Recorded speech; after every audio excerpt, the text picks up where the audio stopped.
が痛い、お腹が痛い。ちょっとお腹が痛くてですね、さっき僕初めてですね、今日アメリカの旅行に来たんですよ。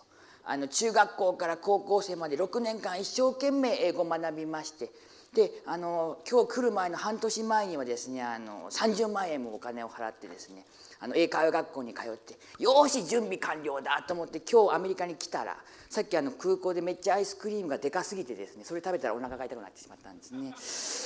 僕のですね胃袋はジャパニーズサイズなんですよね。ちょっとあれちょっとこれファーストフードだ。これ有名なやつや。ちょっと水が欲しいな、水が。Hi. Hello, Hi. how can I help you? I want to drink water. One more time, please. I want to drink water. You want to... Drink. Drink. Okay. Yes. Here's our drink menu. Yes. We have some tea, coffee. Which one would you like? Yes. This one? Yes. Okay. Yes. So that's coffee. Yes. Here you are. That's $5.95, please. Yes. Yes. Yes. Thank you. Yes. Here you are. Yes. Thank Have a you. nice day. Thank you. Yes. これは水じゃないね。これは。じゃあコーヒーですね。なるほど。みたいな。こんな感じのですねことが僕高校生の時にですね実際こんな感じになったんですよ。僕アメリカの時に初めて旅行行ったのが高校3年生ぐらいの時だったんですけども、最初もう今みたいな感じになりまして、で僕は水が欲しいですと、この一言すらも言えないみたいな感じで、僕はもうチーンってなりまして、僕はそうか6年間も中学校から英語を勉強したのに全然英語喋れないんだっても自信を喪失したんですね。でそれで僕はもうその後に1週間ぐらいアメリカの旅行をする期間があったんですけども、ずっと僕に話しかけるなオーラを出しまくりまして、もうそのガイドブックを見て、もうここしか行かないみたいな、もう本当そんな感じの旅をしたんです。なんか1週間後に、楽しかったんですよ。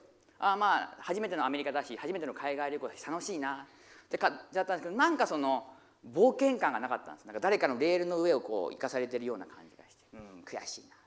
で僕その後アメリカのですね高校に交換留学することになりまして、シカゴの近くにある高校なんですけど、そこで1年間の交換留学だ。よしと思って、よし僕はちょっとアメリカの感じになるぞみたいな感じになってたんですけど、僕こんな感じで英語喋れなかったので、とりあえずイエスだけは言おうと。イエスだけ言っとけばとりあえず暗いやつには思われないと思って、僕はイエスって言いまくってたんです。でその可愛らしい、女性がHey Japanese boy みたいな感じで来て、可愛らしいと思って、Do I look fat? みたいな感じで、私って太って見えるみたいな感じで聞くんですね、僕に。僕はもうイエスしかいないから、イエスそのみんなが笑ってなんか僕にバカにされてるみたいな感じ。もうそのぐらい僕は英語喋れなかったんです、最初の頃。で大体3ヶ月ぐらい経った後ですかね、3ヶ月ぐらい経った後に、よしちょっと僕ダンスが得意だったので I want to do dance、次は I want to do dance だけを言いまくろうと思ったんです。よし I want to do dance。 じゃあなんか部活に誘われるかなと思ったんですけど、今度そのクラスメートが「おうヘイタクロダンスレボリューションを知っているか?」みたいな。「おダンスレボリューションなんか知ってるけど」みたいな。「おうやろうぜ」みたいな感じですね。じゃあなんか「ジャパニーズボーイはあれだろう、ダンスレボリューションみんなうまいんだろう」みたいな。そんなわけはありませんよねと思いながら、なんかでみんな言ってですね、で彼らめっちゃうまいんですよ。ダンスレボリューションでこうやってゲームするこういうやつですね。僕はなんか一生懸命ピーみたいなタクロンはあまりうまくないなジャパニーズボーイなのにみたいな、そんな普通ですよこれがみたいな、そんな話して、でその時になんか僕が思ったのは I want to dance だけでも言っとけばなんか世界がブワッと広がったんですね。その後になんかアメリカ人の人が僕をパーティーとかに誘ってくれて、なんかちょっと僕の憧れていたアメリカンライフみたいな感じを送れるようになったんです。楽しい。でちょっと半年ぐらい経った後ですかね、ちょっと僕も話せるようになって、ちょっとずつもう英語自分の言いたいことは言えるなと思って、今度フロリダの方に僕1週間自分一人で旅に行ったんです。フロリダマイアミビーチが有名なところですね。でそこで僕はすげえサーフィンみんなやってる綺麗な海でと思って、サーフィンやりたいな僕も。じゃあなんかもうすごいガタイのすごいこんな人のなんかボブみたいな名前な感じのなんかライフガードみたいなのがボーン立ち上がったんです。その人になんか質問しようと思って、ちょっと怖いなと思って、で僕は学んだのでちょっとアメリカナイズされてたので人を褒めるという技を心得てたんですね。で僕は最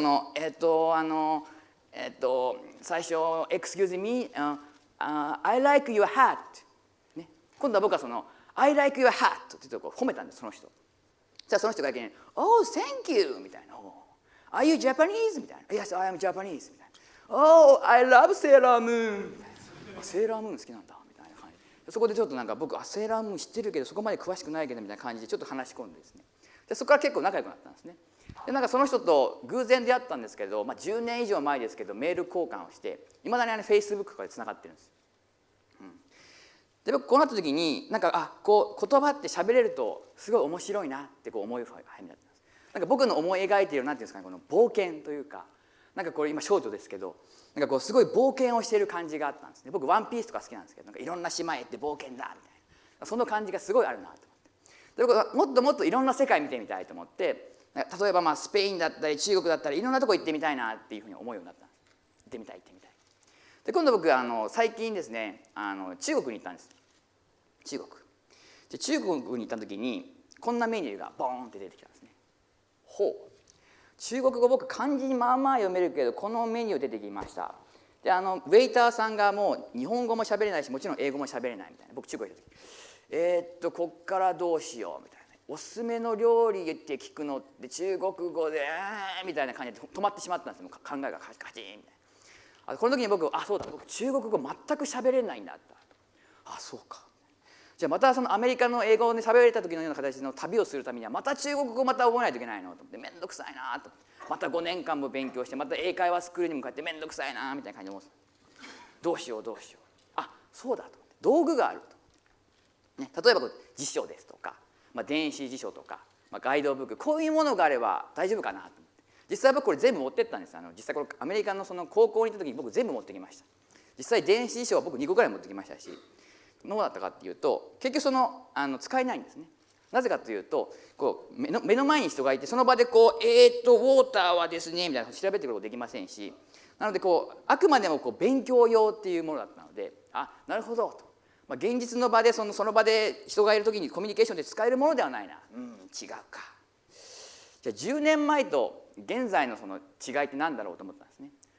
そうだ、スマートフォンがあるとね。スマートフォンもうね、いろんなアプリが出てるし翻訳アプリとかもあるし、これがあればもう完璧じゃないかと思って、今度またそれで持って中国行ったんです。ただ現実どんな感じだったかっていうと、もうずっと何ていうんですか、いつかな Wi-Fi みたいな感じになってしまったんですね。で実際確かに海外に行くと僕たちって結構やっぱり最初飛行機から始まりますよね。で次にいろんな海の上だったら可能性もあるし、田舎に行ったりするかもしれないし、遺跡に行ったりするかもしれない。結構海外旅行行く時ってネット通じない環境ってめちゃめちゃ多いんですよ。結局やっぱりアプリとかってネット通信がね元に作られているので、使えないなってなって、そうかみたいな、そうだよな、分かりましたと、100歩譲ってネットが通じたとしましょう、ね、でこういう形で僕やってみたんです。実際にこうやってやってこんにちはとか、そしたら結構な割合で中国人の人たちがなんかみたいな感じでやられるんです。なんだあんたたちみたいな、確かにこうやってこの格好がすごく怪しい感じに見られて、しかもこうやってやるので怪しいみたいな。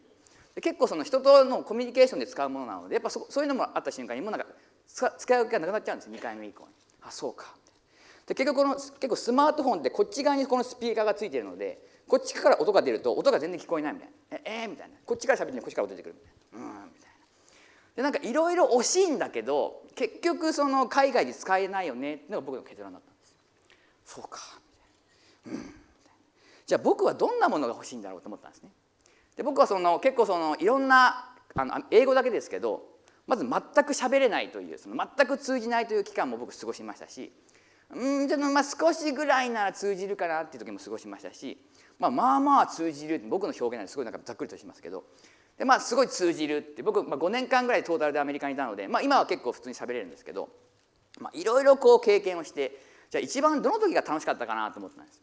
でその時僕やっぱり少し喋れるとか喋れる時が一番楽しかったんです。いろいろ世界がブワーって広がったんです。全く喋れないともうチーンとなりますから。でも喋れるとちょっとずつどっか行こうみたいな感じになる。じゃあまずは僕は勉強したくない。もう長時間勉強してお金払って発話の練習とかもするの面倒くさいから、一気にもう旅行レベルぐらいまでいけるようなものが欲しいなと思って、僕もう旅行しか行かないのでね、旅行レベルそんなものがあったらいいな。でも旅行レベルまで行くんだけど Wi-Fi とかが絶対必要ですか、インターネット接続が必要ですって言われちゃうとちょっと、Wi-Fi 接続なしのものがいい。そしてプラスアルファで僕はすごくシンプルに使いたい。結構スマートフォンとかもここに結構会話とかって突然始まるんですね。Hey みたいな。Hey って時にちょっとwait みたいな。アプリ開いて何とかですみたいなことやったらもうみんな逃げちゃうんですよ。でもすごいシンプルにパッて取るやつ、パッて使えるぐらいすごいシンプルなものがいいなと。すぐ旅行レベルぐらいまでもすぐできるもの。Wi-Fi 接続がなしなものがいい。かつもうシンプルに使えるものがいい。これら3つのような特徴があれば僕がきっと欲しいものになるなと思ったんです。はい、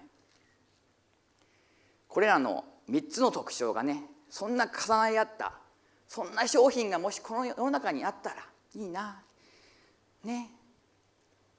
そんなね都合のいい話はなかなかないとは思うんですけども、もしですよ、もしこの3つの特徴が揃うようなプロダクトがこのように存在したら皆さんは欲しいですか？僕たちは約2年間開発にかけましてようやく完成させました。それが翻訳デバイスイリーです。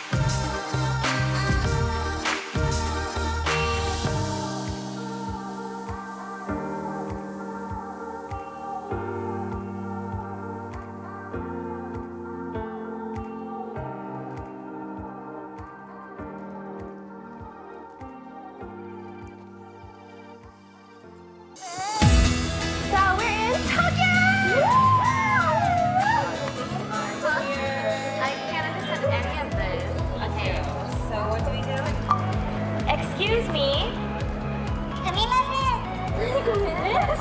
I don't know how to buy this ticket. Yeah. You want to go to Shima? Yeah, Shima. Can you help us?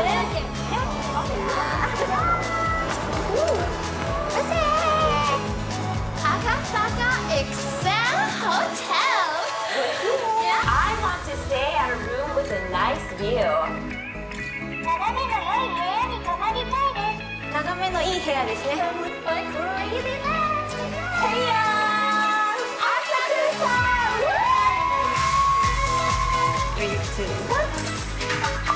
want to find a good-looking guy. Sushi and Illy and my bestie. 旅抜きなんか好きじゃねえよ。Harajuku Kagesha Street. Oh, you look lovely. Oh, ありがとう。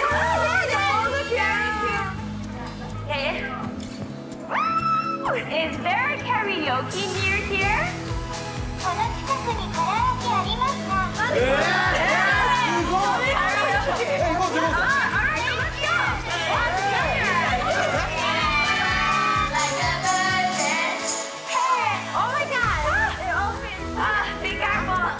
Take me to Los Angeles. ロサンゼルスまで連れて行ってください。Okay. Okay.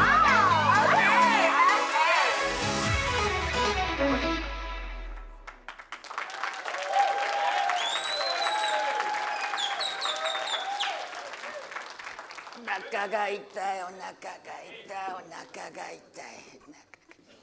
いやさっきアイスクリーム食べたらめっちゃお腹痛かったんですよね。でも今回はイリーがありますんで。こんにちは。 Hello. お腹が痛い。これあれだ、有名なファーストフード店だ。はい。Hello, how may I help you? お腹が痛いです。 I have a stomachache. Oh, are you okay? Yes, 水が欲しいです。 I want some water. Oh, water. Okay. Here you are. Thank $1, you. please. ワンダーラワンダーラぐらいだったらわかるかな。はいはいはいはい。 Thank you. Oh, I have some medicine. Sometimes I have a stomach ache. Would you like some? それは胃薬ですか？ Is it stomach medicine? Oh, yes, yes, yes, yes. おー、リアリー、おー、センキュー、センキュー、センキュー、おー、グッド、グッド、グッド、グッド、お返しがしたいです。I want to do something for you. Oh, no, no, no, really, it's okay. No, no, no, no, no, no, no, it's okay. 一緒にランチに行きましょ Let's go for lunch together. Oh, well, you know what? I am hungry. Let's go. う。Let's go, let's go, let's go.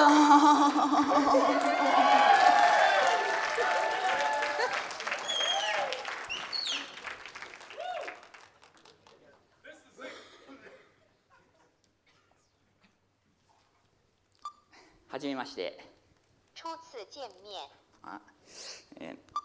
麻婆豆腐が大好きです。我非常喜欢吃麻婆豆腐。中国語の方もですねできるようになってるんですけども、これがその僕たちが開発しましたイリーという翻訳デバイスになります。ちょっとスライド送りましょうか。はい、こんにちはというとハローとなり、ニーハオというとこんにちはになりみたいな、その自分の言った言葉を一瞬でここで翻訳してここから音が出てくるっていうすごいシンプルなデバイスです。この真ん中のボタンを押しながら僕がこんにちはって言うとハローって出てくるみたいな感じですね。インターネット接続は必要ありません。すごいちっちゃいのでポケットにも入りますし、普通にリュックサックとかこういうのピュッて入れたりもできます。もうすごい気軽な感じで、現状ですと英語ですと日本語、あと中国語の3カ国語に対応しています。で、現在対応中なのは、韓国語とタイ語とスペイン語ですね。こちらの方は今絶賛対応中で、もう少しで対応ができるかなというそんな感じの商品です。はい、でイリーですね、この人がと人がですね、イリーがあってコミュニケーションができるみたいな、そんな感じの意味を込めてイリーという名前になっています。はい、でイリー実際どんな時に使うのかってことなんですけど、僕たちはその海外旅行に行く時に使ってほしいと思ってる。じゃあ実際その海外旅行に行った時に使うってどんな感じなのかと、それをちょっと一回実際どんな感じかを僕と一緒に想像旅行をしてみましょう。想像旅行ですね。一緒に想像して旅行する。そうですね、今回は皆さんが大好きハワイに行ってみましょう、ね、ハワイ想像旅行ハワイ、はい、ハワイはすごい綺麗ですね。で例えば日本からだと羽田成田から飛び立って、ハワイのホノルル空港に着きました。時に、どうしようかなと思って、タクシー乗り場ってどこにあるんだっけと思った。でその時にタクシー乗り場どこですか？ Where is taxi stop? そう間違えました。ちょっと間違えました。そんな感じで言いましたと。で今度タクシースタンドに行きまして、で今度タクシーの運転手さんがいましたと、ね、でタクシーの運転手さんに、そうですね、ちょっと行き先を伝えようと。ヒルトンホテルまでお願いします。 The Hilton Hotel, please. じゃあ行き先使いました。じゃあヒルトンにタクシーでビューンって行きました。で結構そのタクシーのおじちゃんで結構その窓を全開にしてるおじちゃんとかたまにいるんです。ブワーッめっちゃ風来るみたいな。窓を閉めてください。 Please close the window. 閉めてくれてありがとうありがとうみたいな、そんな感じなんですね。で今度ホテルに着きました。ちょっとレトロなホテルに着きました。で僕結構ホテルに着いた時に聞くのが明日の朝食って何時からだったっけみたいな感じで聞くの。朝食は何時からですか？ What time does breakfast start? なんか7時オッケーオッケーオッケーみたいな。でちょっとホテルに着いて荷物置いて、よしちょっとせっかくだからビーチ行こう、有名なワイキキビーチへ行こうね。なんか一人孤独なおじさまがなんか一人でビールを飲んでいると、この人絶対地元の人だなと思って、よしこの人にちょっとおすすめのレストランとか聞いてみよう。この近くにおすすめのレストランはありますか？ Could you recommend a nice restaurant near here? そしたらその人があるあるよみたいな感じで、あっちあっちみたいな感じでなんか地図くれて教えてくれて、センキューセンキューみたいな。でバーに着きました。でバーに着いた時にじゃあすごい仲良くなりたいなと思って、そのビール頼みたいな、でもみんな同じものを飲んでるみたいな。何を飲んでいるのですか？何を飲んでいるのですか？ What are you drinking? って聞いた時にみんながなんかっていう、聞こえない聞こえないって言われて、ちょっと聞こえないかリピート機能。 What are you drinking? これ結構ボリュームボタン僕たちないんですけど、このリピート機能というのが聞こえないってなった時にもう一回こう押すんです。 What are you drinking? こういうことができるようになって、でなるほどなるほど。で今度、じゃあどうしようどうしようってね、なんか彼らが「Are you Japanese?」って聞いてきて「Yes, yes, I'm Japanese」で僕はなんかどこから来たのですか？ Can I look? ちょっと間違えましたね。どこから来たのですか？ Is your mother? すみません、ちょっと調子が悪いそうです、みたいな感じのちょっとたまに間違えることももちろんありますみたいな感じになりましたと。で今度ちょっとこう僕も酔いが回ってちょっと酔いが回ったなと思ってなんか可愛らしい女性が僕の方を見てるみたいなもしかしたらみたいな一杯おごりましょうか？ Can I buy you a drink? ノーセンキューノーセンキューだそうですねみたいな感じで全てがうまくいくわけじゃないと思うんですけどそんな感じのハワイの簡単な旅でした。こんな感じでイリーを使ってこう旅に行くと、感じですね。で今一日のなんとなくの想像の旅行をしましたけどもちろんイリーってこう道を聞いたりとか買い物の時に何かを聞いたりとかもできるんですけどやっぱイリーがあると現地の人たちとちょっと軽くコミュニケーションをとってもっとなんか世界がブワッて広がる感じがするんですね。例えばハワイの場合ってよくハワイって日本語通じますよねって言われるんですけど実際通じるのってワイキキエリアと呼ばれるところは結構通じるんです。今青のところですね。でも結構ワイキキエリア以外にすごくいっぱいいろんなエリアが実はあってそこってすごい開拓されててめちゃめちゃいろんなおしゃれなレストランとかいっぱいあるんですよ。でそこはねもう全然日本語通じないらしいんですね。でもそういうところにどんどんイリを持ってどんどん足を伸ばしていってもらう。今までワイキキエリアだけだったのにもっといろんなところに行けるみたいなイリがあるとみたいなそんな感じでイリがあると面白いかなって感じで思います。はい、じゃあ実際イリの翻訳精度ね気になるところですね。翻訳精度どれぐらいあるのみたいな形で思うんですけどなかなかなんかいろんな翻訳アプリと比べてどっちが性能がいいんですかとかたまに聞かれるんですけどなかなかコンペアするのって難しいんですね。結構一長一短があるので。ただ僕たちが一番推しているのはイリに関しては旅行向けにフォーカスをしていますってことです。旅行の時に使えるように僕たちはチューニングをしているって感じです。具体的にどんな感じかと言いますと例えば、ショッピングだったり食事だったり、ちょっとしたトラブルだったり移動の時だったり大体旅行の時に行くようなところでイリが使えるような形のフレーズがたくさん入っていてそれが翻訳できるような形に調整しているって形ですね。なので実際できないこともあるんです。いろいろ例えば打ち合わせでビジネスの打ち合わせでこれ使えるんですかちょっとなかなか制度的にそこまで出ないかなですとかあとは医療の現場でこれで使えますかちょっと危ないかなとか結構やっぱ使ってはいけない部分とかっていうのももちろんあります。はい、そこは得意分野ではないので。はい、で結構もっと細かく説明しますと例えば一般会話に旅行の翻訳をフォーカスしているってパターンと旅行会話にパターンで結構一般会話でフォーカスをすればするほどいろんなパターンの言語翻訳できるんですけどその分ちょっとずつ精度が落ちてきたりしちゃうんですね。なんで僕たちは旅行会話にギュンってフォーカスをしてそこではすごい精度が上がるような形になっています。はい、例えばもっと具体的に言いますと高いですっていう言葉がありますね。高いです。普通だったら It is expensive みたいな感じですね。でも高いですっていう言葉のもう一個の意味って高いです。はいって言葉も言えます。じゃあ高いですってこう言った時にどっちをじゃあ出せばいいんだって翻訳機迷いますよね。で僕たちは旅行向けてもフォーカスをしているのでいや旅行の時には結構やっぱ高いです It is expensive っていうか使うよねみたいな買い物の時にちょっと交渉する時にいやちょっとこれ高いなみたいな It is expensive って言いたい。なので僕たちはIt is expensive の方を出すように形にするっていう。なので機械もいっぱいチョイスがあるとどっちにしようかなって迷っちゃうんですね。迷っちゃうとその分スピードも落ちちゃうのでなので僕たちはもうかなりフォーカスをしてスピードも上げているっていう形になっています。はい、あとは僕たちはワンフレーズにフォーカスをしているっていう部分もここもフォーカスポイントですね。なので結構長文で例えば今日はですねでもですねなんとかなんですとかって言ってしまうとやっぱ翻訳精度がガクンと下がってしまうので例えば2分以上痛い時例えばお腹が痛くて水が飲みたいんだけどって時も例えばお腹が痛いです水が飲みたいですとかちょっと文を区切ってもらってワンフレーズごとに言っていただくと精度が上がる。なので僕は結構ワンフレーズのところにフォーカスをガーンってフォーカスを切ってやってるのでこれは使い方のコツでもあるんですけど、こういうところにフォーカスをしているっていう部分もあります。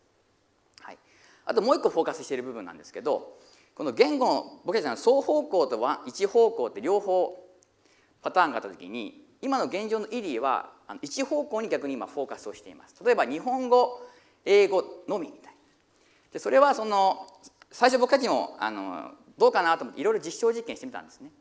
でその時に一方向だけあった方が使ってる人たちの満足度が全然高かったんですよ。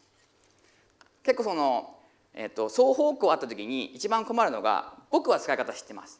でも相手側がイリの使い方を最初の頃まだイリが認知度がないので知らない時にこうやって渡してもなんぼ簡単なものだと言っても結構ちょっとそれをとかで説明するのも結構難しかったりとかして、なので単純に自分の言いたいことだけを伝える、そこだけにフォーカスをした方がトータルでお客様たちの満足度が高くて、なのでそっちかと思う。なので一方向にまずはフォーカスしました。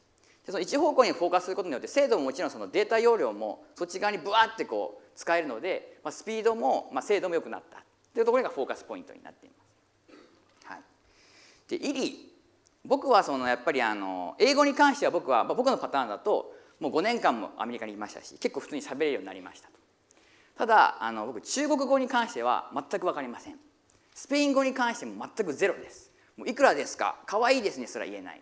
なんでまずイリを持つと、中国の場合例えば僕の場合はもう一気にもう旅行会話レベルまでドーンって僕のこのスキルが上がるってところが僕はやっぱりイリの一番の特徴かなと思っています。なのでこのイリを持って中国、台湾いろんなところに行っても、普通に旅行が楽しくできるっていうそんな感じですね。はい、でちょっとテクノロジー、じゃあ実際イリってどんな感じのテクノロジーを使っているのかという部分なんですけども、ちょっとこちらご覧ください。Ili lets you communicate across languages without an internet connection, using the power of its all-in-one processor. This allows for speech-to-text conversion while simultaneously capturing audio data. Ili is designed to optimize translation from an extensive in-device database. Its streaming engine has a rapid response time of 0.2 seconds. The result is a seamless translation experience. Additional features are integrated into its compact design. Two-directional microphones allow for noise-canceling effects. Its smart amplifier creates clear sound. And a quick wake-up enables you to activate Ili whenever you want to use it. Ili is designed for convenient communication. It projects sound straight towards listeners to ensure that others can hear naturally. Ili gives you the freedom of communicating with anyone, anywhere. Ili will change the way you travel.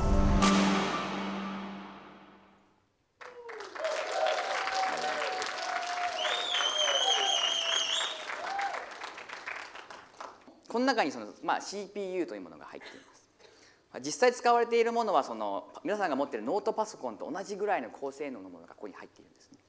その CPU 君がこの一瞬でですねまず音がビューって入ってきて、それを今度テキストに変換するんです。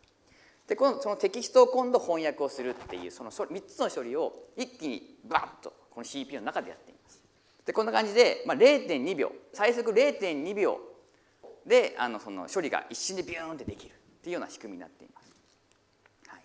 でこの中の仕組みとしてはいろんな細かいチップが入っているんですけども、よくバッテリーは何時間ぐらい持つんですかっていうことなんですけど、大体1日ぐらい持ちます。朝、出てホテル出て、帰ってくるぐらいまでは普通に持つ、感じぐらい持ちますね。でこの中にいろんなマイクだったりスピーカーだったり CPU だったりよくメモリと呼ばれるものだっていろんなものが詰まってるっていう感じになります。して僕たちすごいデザインでこだわったのはすごいシンプルにしました。もうこの正面を見てもらったら分かるんですけど、ボタン1個しかないんですね。この中に例えばこれでボタンを押しながら言うと「こんにちは」って言いますし、ここもう一回押すと「もう一回言いますし、でここにサイドボタン一応あるんですけど、これは自分の言った言葉を今度逆再生してくれるんですね。たまにコミュニケーションしてる時に「あれこれ合ってたかな?」みたいな時に「こんにちは」って言ったけど、例えば中国語で出た時に「これなんて言ってんだっけ?」みたいな、僕自分の言ったこと分からない時に「あこんにちは」って言ってるから多分合ってるかなみたいな、ちょっとした確認ができたりとかっていうボタンも入っています。でも主にはもうこのメインボタンで全てが成り立ちます。僕たちのボリュームボタンも削除しました。ボリュームボタン最初あったんですよ。プラスマイナスボタンで、毎回人と話す時にピッてやって「あ音がちっちゃいな、ちょっと待って、音をプラスプラスプラスピッ」みたいなことをやってたら、なんかもうその人たちがなんか「みたいな感じになっちゃうんです。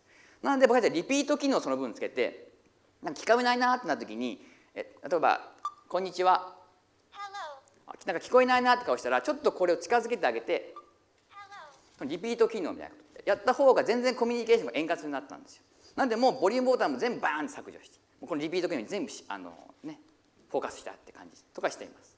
はい、でもちろんその、ポケットに入るぐらいのサイズですね。すごいちっちゃいので小型化もすごいこだわりましたので。はい、で結構その、一番ハード上とかデザイン上のこのデザインでこだわった部分がこういう形でこう喋るときに声がここから入ってきてでここから出てくるんですよ。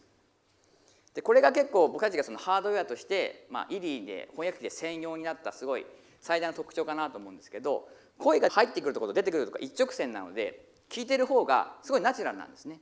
結構今までのものって例えばスマートフォンだったらこうやってやった時にこっちから声出してこっちから出てくるみたいなみたいな。